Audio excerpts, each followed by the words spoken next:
So now I like to discuss with you how important the measurement is it in our daily life. So as soon as we getting up, we have depended on the measurement, is it? So we have to drink the milk, it is also depended on the measurement. So we have to cut the piece of the cloth in order to stitch the clothes, for that also measurement is needed. For the comparing the distance between the moon or the Mars, that's also measurement is needed, okay? So for this we have to use the measurement concept, is it? For either measuring the pencil or the pen, whatever it may be, we are going to use measurement, is it? So we have to compare two kind of the animals, which will runs faster, either the cheetah or the horse. For this also measurement is required. So totally the measurement is a process of comparing unknown quantity with the fixed or the standard quantity of the same kind. So what the ancient modes of measurement were there means, so now we are going to see the picture, we are going to use measuring tapes, scales, etc. in order to measure. But before, what we were using? We were using just arm length, that means distance between shoulder and the middle finger, called arm length, is it? Footsteps and cubit, hand span, these were the modes of the measurement which we were using in ancient times in order to calculate the length of the any kind of the objects. We would use these kinds of measurement. But later on we got the standard units of the measurement, is it? Scientists uniformly, they have been discovered and invented few standard units of measurement, like for length meter, for time seconds, for mass kg, for temperature Kelvin. These all are some SI units of some physical quantities, and they have been invented. So each and every measurement became easy for us, is it? So any kind of the measurement of the length I have to identify means it's nothing but the distance between 2 points, and its unit will be in meters. So for any kind of the small measurements I may use centimeter, and very small lengths and thickness of the coin will be measured in millimeters, and length of the piece of the cloth will be measured in the meters, and the long distances will be measured in kilometers. Got it, students? So you all know, even there are some standard units, like for 1 kilometer there will be 1000 meters.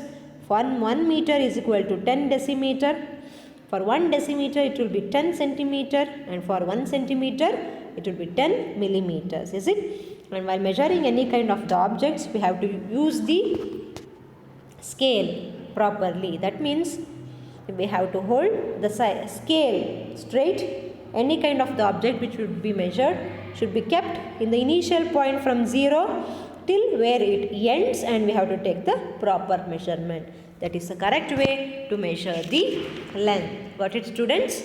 And any kind of the measuring of the curved line means we can take the thread, whichever curved line is there, we can measure it by using the thread. Then we can measure that thread in order to make a proper measurement. Got it, students?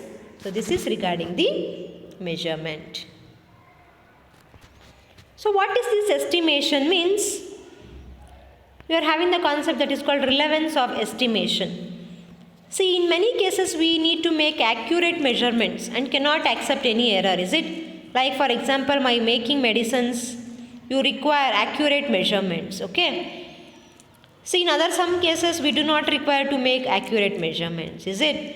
So making a rough measurement which may be inaccurate is called estimation. That means andaju alate. See, while cooking, every ingredient we cannot measure while cooking a rice or sambar. Just an estimated dal we will take, estimated water we will take, and we will cook, no? So this is regarding the estimation.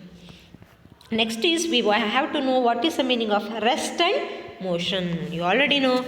So what is motion means? Any kind of moving object is called as the motion. And any kind of body is said to be rest if position does not change with respect to its surroundings. Its position will remain the same. So there are many kinds of the types of the motion. You can see many pictures of rest and motion. Any kind of object, it is in rest, it's going to call rest. Any kind of the movement of the object, we are going to call them as the motion. So there are 5 types of the motion. One is called as the Translatory motion. If any kind of the object will move as a whole in a given time, it's called as translatory motion. In that we are having three types, that is called rectilinear, and you are having circular motion and curvilinear motion. So this, what is this rectilinear motion means? Any kind of the object which is moving along the straight line in one direction. See, suppose example, car moving in a straight line, an apple falling from a tree, movement of the striker on carom board. These all are some examples of the rectilinear or the linear motions.